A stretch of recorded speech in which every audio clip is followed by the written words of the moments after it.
Olá! Quando um autor publica uma obra, seus personagens passam a pertencer aos que irão ler aquelas páginas. No entanto, tudo entre o prólogo e o epílogo são de propriedade de quem os criou. Logo, não é ético e tampouco moral se apossar daquele universo. Mas, e se um personagem de seu autor preferido lhe pedir para que você o roube do criador dele? Parece maluquice, mas a T é um homem que apostará suas últimas fichas num escritor que ele observa há bastante tempo. Então, acompanhe atentamente essa história, sem se esquecer de deixar o seu like, o seu comentário e de se inscrever no canal para que até o fim do ano ele atinja a marca de 300 inscritos. Pessoas comuns, envolvidas em histórias que fogem à compreensão, onde os pesadelos se tornam reais. Bem-vindo ao lado mais escuro do cotidiano. Bem-vindo ao canal Sombras Soturnas.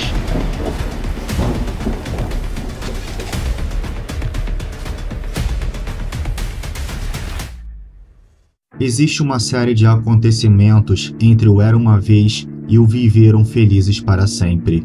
Acontecimentos desde os mais fantasiosos aos mais ancorados à cruel realidade de um mundo em que às vezes nada acontece. No entanto, tais trechos nada mais são do que o alfa e o ômega de universos criados pelas mentes de deuses cujas mortalidades significam seus maiores assombros. O início e o fim de uma jornada, de muitas vidas em suas distinções bastante incomuns para nossas perspectivas. Desde que me tornei um escritor, ou até mesmo antes disso, quando era apenas um leitor despreocupado em sugar as técnicas, palavras e estilos de outros autores, sempre tive uma aversão pelo Viveram Felizes para Sempre. Nunca deixei de me perguntar se realmente era possível ser feliz para sempre em universos com monstros cuspidores de fogo, criaturas malignas e seres pecaminosos que saciavam seus desejos matando crianças e mulheres indefesas. Não sou nenhum pessimista de mão cheia descrente da felicidade, até porque me considero uma pessoa feliz. Sou casado com uma mulher maravilhosa que a amo da mesma maneira que acredito que ela também me ama. Além de ter publicado alguns livros, sonho de milhões de escritores engavetados Brasil afora. Porém, tenho ciência de que a felicidade é como uma rosa que desabrocha em plenitude e beleza e morre seca e sem cor, porque tudo tem um início e um fim. Sempre retratei as minhas histórias em prosas cinzentas, com poucas perspectivas e com reviravoltas indesejadas que muita gente não gostaria de vivenciar, mas sem escolhas acaba vivenciando. Pois em minha concepção de vida, estamos mais próximos de uma realidade dura e amarga do que uma felicidade eterna. Talvez isso explique o motivo pelo qual nenhuma das minhas obras tenha se tornado um best-seller, apesar de me considerar muito bom e que ainda não posso evitar que minha esposa trabalhe para ajudar nas despesas do caro apartamento que compramos. As pessoas querem sonhar com seus príncipes encantados e com suas belas adormecidas. Quem sabe um dia eu mude e conduza as minhas histórias dessa forma. Quem sabe deste jeito eu possa viver de direitos autorais, royalties e prêmios literários, mas isso me impediria de achar que a felicidade é um sentimento intermitente, girando num eixo em colapso? Talvez não. Pessoas comuns, facilmente observáveis, são meus tipos de personagens favoritos. Seus gestos, suas manias, suas formas de encarar o mundo, desde as mais racionais e eruditas às mais supersticiosas e iletradas. Aliás, minha maneira de encarar o mundo é como se ele todo fosse um grande romance cujos personagens tivessem ciência do escritor por detrás de suas atitudes, temendo-o e respeitando-o em busca da felicidade eterna. O grande escritor tem um estilo não muito diferente do meu. Age na racionalidade, nas mesmices e nos enfados pessoais com a sutileza necessária, sem exageros e sem eufemismos. Por isso, é o meu autor preferido, pois ele deixa que os personagens construam a própria história. e dentre os vários personagens destinados a fins trágicos, naturais e heróicos que já observei, nenhum deles me chamou mais a atenção do que A.T. Em toda a minha vida, não me lembro de ter conhecido alguém que conseguisse ser mais triste. Um homem que não era mais solitário do que despercebido. Um homem absorto, como se nunca tivesse existido ou nunca tivesse estado lá. Mas A.T. existia e esteve sempre lá. Os meus álbuns de foto provavam isso. Em todos os momentos da minha vida, batizado, aniversário de 1 ano, primeira comunhão, colação de grau, meu casamento. A.T. aparecia, como se imune ao tempo. A primeira vez que o notei foi num dia frio e chuvoso causado por uma frente fria estacionada sobre o rio. Eu aproveitava o fim de semana nebuloso numa caminhada por inspiração, quando a chuva me surpreendeu, obrigando-me a correr para um pequeno coreto numa praça pouco movimentada. A.T. estava lá, com os olhos ausentes, apontados para o céu pálido, segurando uma garrafa de uísque pela metade e com a feição estafada por anos, talvez séculos de desolação. Diga-me, escritor, como é ser amado? Ele me perguntou. Eu fiquei muito surpreso. Pouca gente sabia que eu era um escritor, e na hora, duvidei que estivesse diante de um leitor habitual de meus trabalhos. Como? Foi a única coisa que meu sobressalto me permitiu dizer. Já amei algumas mulheres durante a minha existência, escritor. Muitas em segredo, é verdade. Mulheres lindas, especiais. Cheguei perto do amor delas algumas vezes, mas no fim das contas, nunca tive uma real companhia num dia frio como este. Ele olhou febrilmente para a garrafa de uísque e sorriu escarnecido.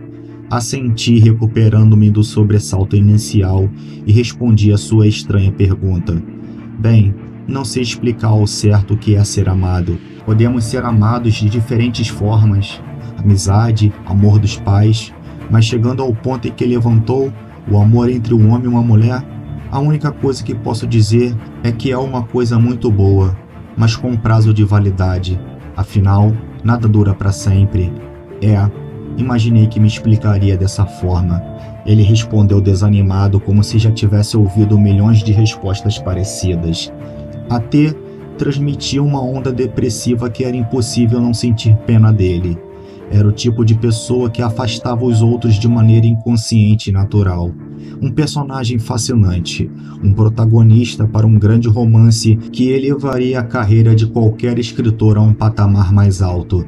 Apegando-se à minha ambição, prolonguei a conversa querendo saber mais sobre aquele homem, sem me dar conta de que ele sabia tudo sobre mim. Na segunda vez que eu o encontrei, no mesmo coreto da praça pouco movimentada, ele disse, como se estivesse à minha espera. Você se atrasou, escritor. A conversa daquela vez durou muito mais do que da primeira. Confesso que em várias vezes tive vontade de sair correndo, porque aquele cara estava com a alma doente e a doença dele parecia contagiosa. No fim, e não sei porquê, o convidei para jantar em nosso apartamento. Ele deu um raro sorriso autêntico antes de aceitar. Minha esposa, como sempre, acertou a mão. Foi um belo jantar. Embora A.T. tivesse apreciado mais os quadris dela e o decote que apareceu devido à blusa mal abotoada. Em outra situação, ciúmes e raiva mudariam a minha percepção sobre ele, mas eu não senti nada disso. Os olhares dele eram 20% inveja e 80% lamentação por uma vida tão obtusa e incompleta. Eu não queria estar na pele dele. Não queria que nenhuma pessoa estivesse. Naquela noite, minha mulher e eu confabulávamos após o sexo. Ela expunha as impressões que teve de A.T., especialmente o quanto ele parecia triste. Eu apenas assentia e pensava como o grande autor havia tratado aquele personagem com tamanha insignificância e negligência. Ninguém deveria vagar a esmo por uma história, seja ela longa ou curta. A.T. não passava de um personagem abandonado e esquecido. Sinceramente, eu não sei como ele encontra ânimo para continuar vivendo, disse. Ah, quanto exagero, minha mulher retrucou na hora. Talvez fosse exagero, mas A.T. vivia num destino cíclico que começava numa perspectiva cinzenta, passava por algo tão cinzento quanto e acabava no ponto de partida, pronto para começar tudo de novo. Após me revirar várias vezes na cama pensando nele, decidi ir até o terraço e contemplar o céu. A prateada luz da lua pairava sobre mim, inundando as sombras da noite que me preenchiam quase por completo. Não me surpreendi ao vê-lo ali, parado diante do peitoril, observando a paisagem noturna.